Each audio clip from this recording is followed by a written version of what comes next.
Hello students, in today's lecture we are going to learn the various techniques of controlling. In last lecture we saw the definition and the process of controlling. So first we'll look after the traditional techniques. So the first traditional technique of controlling is budget or budgetary control. Now budget is an effective means of control. Budget means a numerical statement or an estimate of future needs calculated for a definite period of time. So it is quantitative, that means it is expressed in numerical form, or you can call it as quantitative form. So plan of action is expressed in numerical statement, and budget measures the efficiency of execution of policies. Actual expenses you can compare with budgeted expenses, and because a budget shows an overall estimate of future business activities and their consequences. It helps in planning, evaluating, coordinating, and implementing the plans and motivating the employees.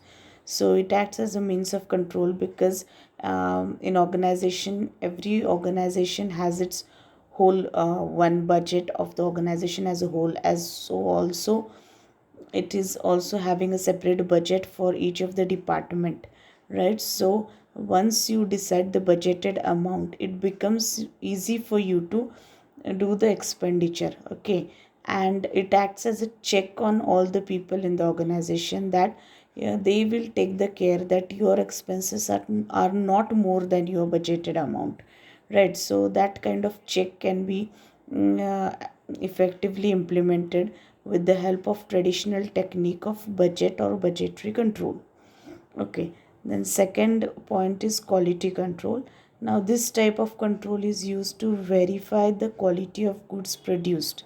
Okay, what does it do? There is always in every organization, manufacturing concern, you find a quality controlling department. Okay, so what is the role of this quality control department? These people have to see to it that whatever the products are produced in the factory, whether they are as per the specification, as per the size, shape, color, whatever it is being decided before the production, whether your production is as per the intended product, that means the product which you want to produce is whether it is according to that. Okay, so it helps you to know whether the goods produced are of standard quality or not.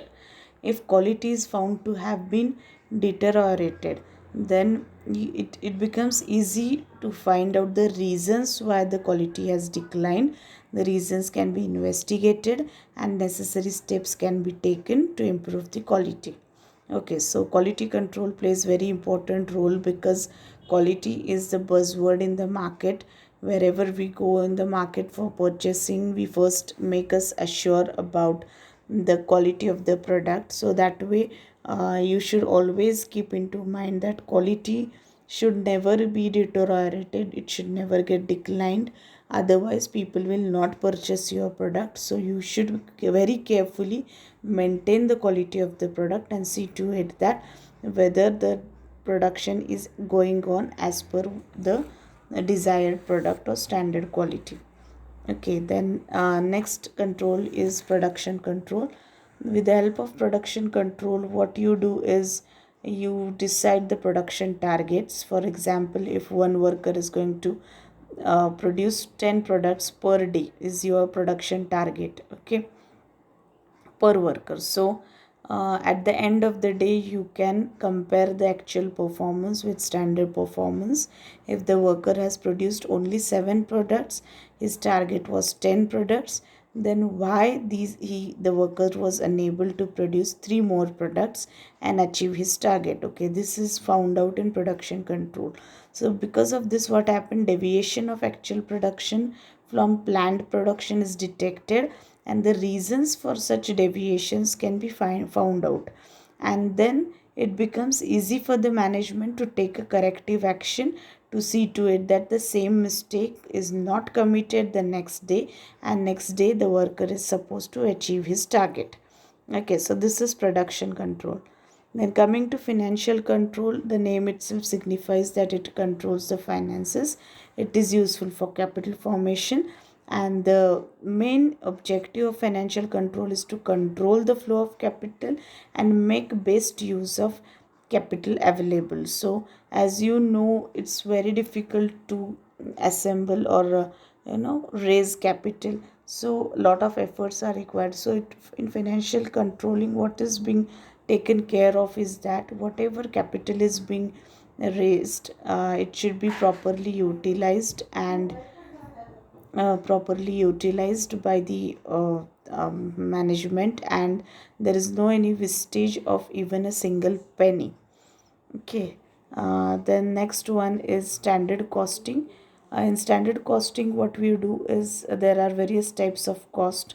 So actual cost are compared with standard cost, and then if there is any variation, then the deviations are investigated, and necessary corrective action is taken to control the cost, because unless and until the cost of the product is as per your standard or as per your desired level, it is it is difficult for the management or the organization to keep the price of the product reasonable, because the price of any product depends upon cost of production. So you have to see to it that the cost of production doesn't increase more than your level, you whatever level you have decided. Okay, so that is kept check by standard costing. Then next is standing rules and regulations. So these rules and regulations act as a limitation on authority. They are important control devices, because every organization is having its own rules and limitations, and every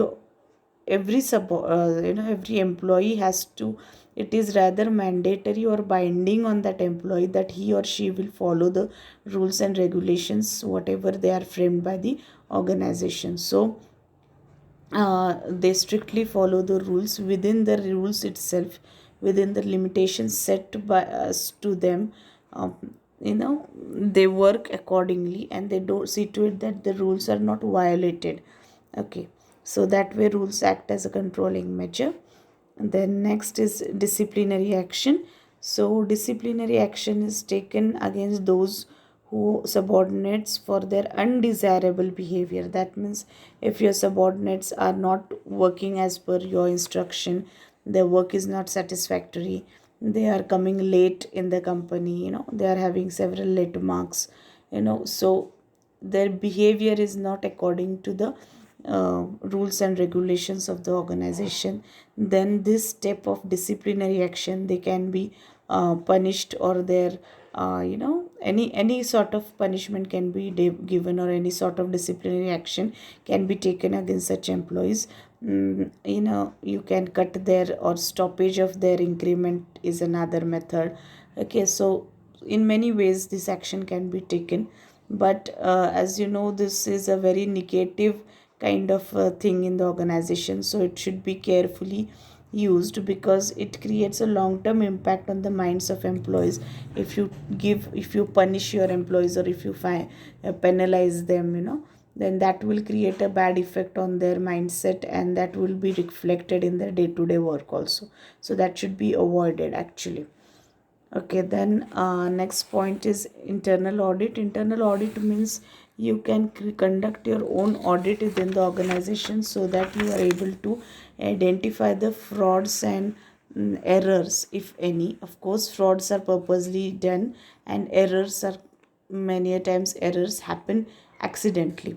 Okay, so it becomes easy for you to detect the errors and frauds because of internal audit.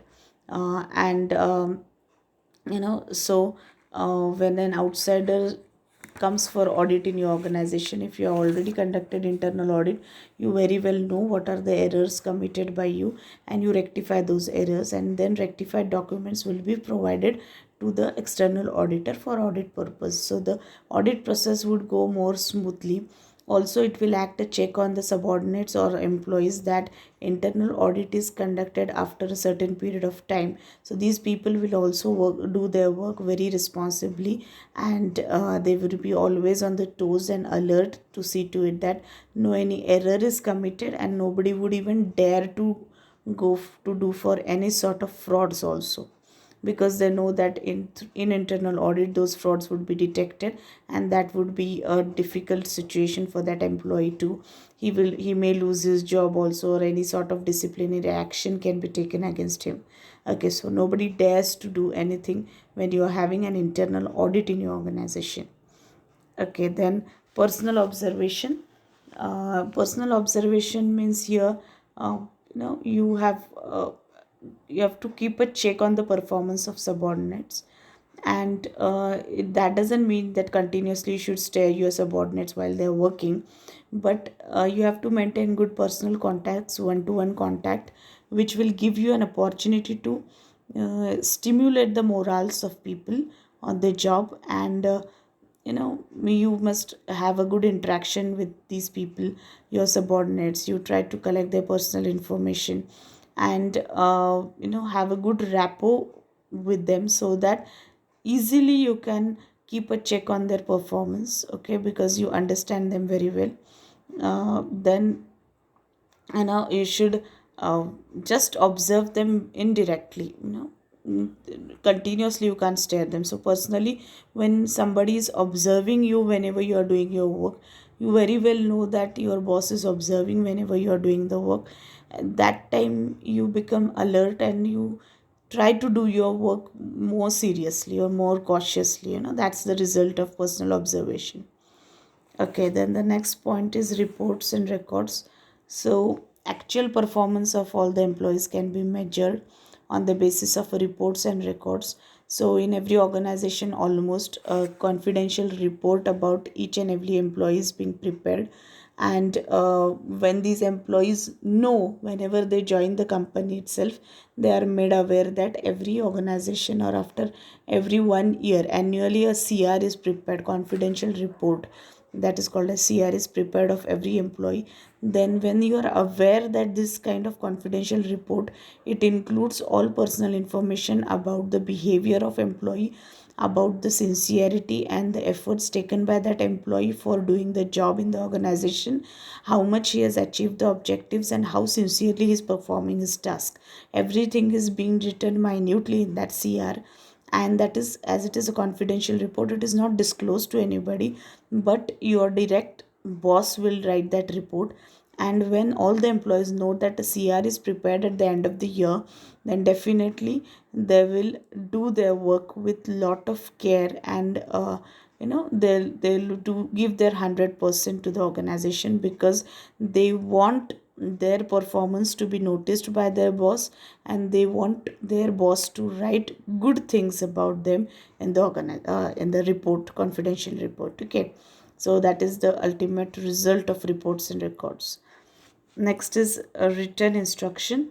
If instructions issued to subordinates are in writing form, suppose a boss is giving an order to the subordinate, then this order should not be given orally. Instead of that, you should give that order in a written form, because written form always acts as an evidence. Tomorrow, if your subordinates denies and says that no sir, you didn't tell me anything about it, then this written communication will act as an evidence, and you can prove that you had given a written instruction to that particular subordinate. Okay, so at this moment, when you give them written instructions, subordinates cannot give any kind of excuse. For example, non-issue of instructions, vague instructions, etc.